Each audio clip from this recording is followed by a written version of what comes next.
All right, so if you have yours up, here is the deal. If you decide which one you want to do, either, there we go, the black and white one or the colored one. Did we do that the other day when you made the copy? All right.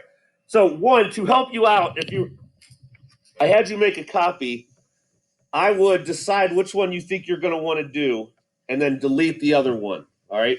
I just had you set it up so you were ready to go. Just because just the extra layer that you don't really want to have to deal with. So I'm going to get rid of the black and white one. So I'm with the colored one. And go ahead and for right now, turn that layer off. Just turn your image layer off for right now.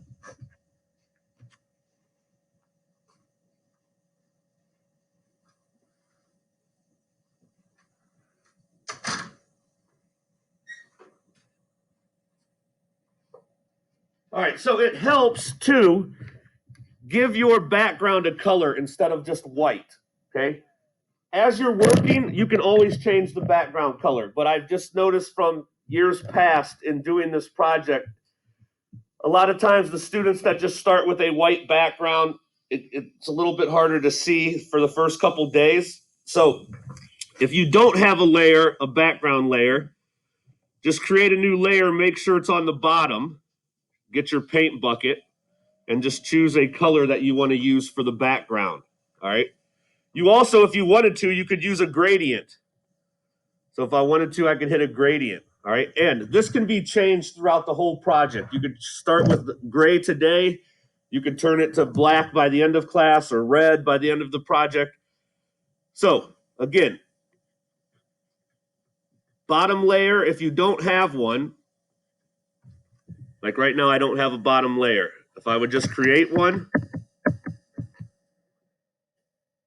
make sure it's on the bottom, get my paint bucket, and then I'm going to select the color here. Just do a gray. Paint in there, and then I'm ready to go. All right, so just give your base a color for right now. Again, even today, because you're going to have some time towards the end of class here where you can kind of start practicing, see how this works. You're going to mess up the first couple times.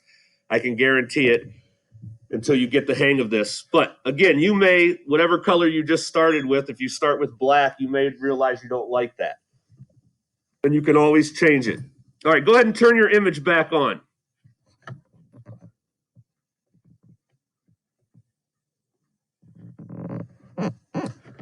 All right, here's how this is going to work, okay? If you look over here in your toolbar, you are going to use this guy right here, the magic wand, okay? I'm going to show you the tools that you're going to use. If you're not using these tools, you're making life harder for yourself, okay? So, magic wand, paintbrush, obviously the move tool, and you are going to want to create new layers, all right? If you don't create new layers, you're going to have a mess. It's going to be hard for you to navigate through this as the days go on because it's going to get kind of complex. Those are the things you should need, okay? So here's how this works, and it's just a process, and here's how you guys are going to mess up because you're going to forget one or two steps for the first couple times you do this until it becomes repetitive, all right? Go ahead and make sure you're on your image layer. Make sure you're on your image layer. All right, the first thing we have to do is select a section of this that we want to start with. So we're going to get our magic wand. Go ahead and get your magic wand. Let's just make sure the tolerance is at 5. Okay. Now, here is the process, and some of you will pick it up quicker than others. This is the process you need to go through, the same exact steps. So you get magic wand first. Decide an area you want to start with. So I'm just going to start with the palm of his hand down here. Go ahead and click in an area that you want to do. Okay, click in an area you want to do. Notice his hand becomes selected. Okay, we got that? And I lied. There's one other tool you're going to use as well. My fault. All right. So that's the section I want to do. Here's the other tool you're going to use, the little eyedropper right here. Get your little eyedropper. So select the area first, right? Step 1. Step 2, sample that color. So look, I get the little eyedropper. If I come in here, I'm going to click. Notice my little square down here on the toolbar. It sampled that color. Okay? Is everybody with me? We good? All right. Now, here's what you need to do next. Over in the layers panel right here, the opacity. We're going to turn your image down. I'm going to turn it way down. Okay? Because we're going to paint with that same color. If the opacity was all the way up, you wouldn't be able to see where you're painting. Okay. Make a new layer. Down here. Making a new layer. Boom. I'm going to label it hand. So I know that this layer has all his hand stuff on it. Okay? Watch how this works. I'm going to get the paintbrush. I'm going to get the paintbrush. Don't do anything yet. Just watch up here on mine. Now, I'll make this brush bigger. If you notice, my brush is angled a little bit, okay? This folder right here, if I click it, here's where I can adjust how the brush works. Okay, this little wheel here, now it's vertical. If I spin this, whoa. Now it's more horizontal, all right? So if you want some of your text to be angled, and it's right here, folder right here, okay? So watch how this works now. And I'm going to show you some examples here. That's very big. Everybody look up here at mine real quick. The word the king is not going to all fit in his hand. That's all right. Maybe you only have some parts of the word. If you want the whole word to fit, I'm going to make this brush smaller. And watch. If I start painting,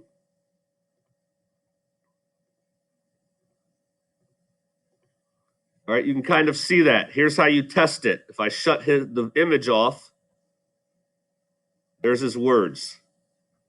Turn it on. Okay, he's back on. Let's say I have what I like. Maybe I'll make a couple bigger ones too to overlap this. Again, right now it may sound a little confusing at first. When I get done, I'm just going to deselect. Select, deselect. Okay? I go back to the image. I'm going to do this a couple times. Turn the opacity back up. Well, see, I can't see it. Exactly. We're just using the image as a template. All right? Watch, if I turn it off, there's the start of his hand. At first, the first couple days, it's not going to look like anything. All right? Turn it back on. I'll do this process again. Watch. Ready? Step 1. Step 1, magic wand. Just bear with me. Step 1, magic wand. Okay, I'm on my image layer. You select an area. So I selected that area. Okay. Step 2, eyedropper. Click in that area. It sampled that color. Right? Step 3, turn your image opacity down so you can paint in there. Okay? Step 4, new layer. I'm going to label it forearm so I know which one's which. Okay? Step 5, I get the paintbrush. I select one of my brushes I made. I'm just going to use the word hello. Okay? I start painting in here. Whoop. Okay, maybe I want to spin them around. Now, some people, the ones that we looked at, maybe you only paint once. Okay? Watch this. So I got that. I deselect it. Select, deselect. I can turn his eye off just to see what it looks like. When I'm ready to do another section, click back on the image, turn the opacity up, and go through those steps again. Okay? Now, here's the deal. You got to make sure you're making new layers. Here's what happens a lot. Watch this. Here's what will happen. Boom, you select your image layer, right?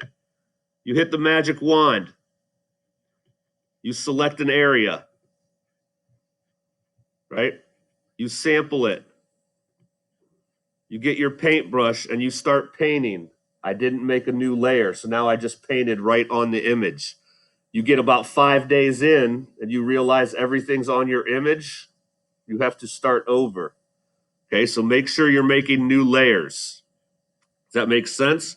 Just the same process, okay, same 5 steps or so that you follow. I'm going to show you a couple student examples from the last couple years, just so you can kind of see them. Maybe. So here is a start of, I think this one's Marilyn Monroe. Okay, you can kind of see now if you look at this, they already have, some people got really hyper organized. If you look at their layers, I mean, they have everything. She has one that says lips, right eye, left eye. Okay, this is obviously just like day 1 or 2, but you can see she was working on the lips here, right? And this should be the one. There it is with her image off. Okay, you can see down here on her layers panel, she turned the eye off of her layer so she could kind of see what it started looking like.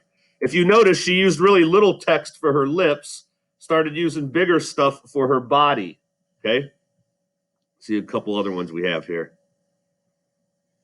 This guy, this one actually came out really cool. He did a shark, and he actually did like gradients for the lettering, so you could get those different shades of color, right?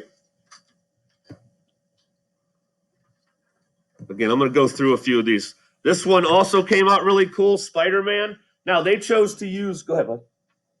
They chose to use really small text, all right?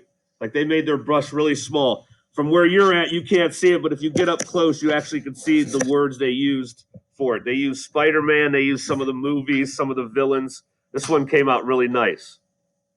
The best part about this one was they actually did the skyline that you can see in his eyes.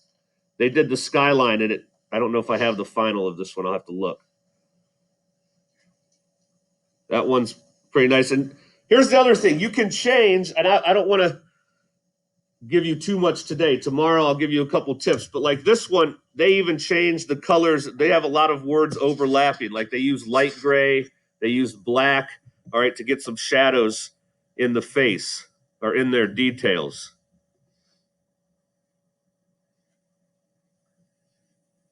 See, they chose to use black as the background for this one. They used some big lettering for his jersey number. I don't know if I have one of this one with it off.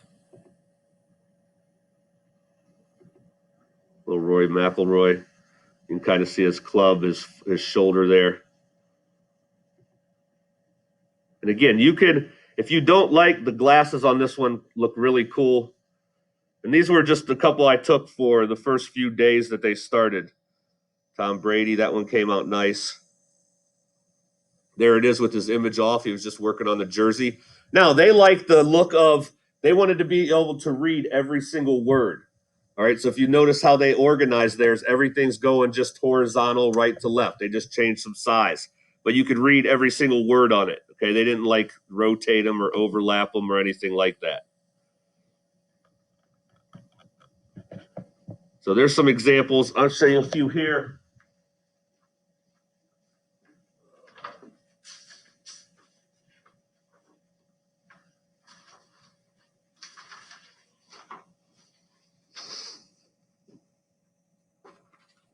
Just so you can see, this one, Spider-Man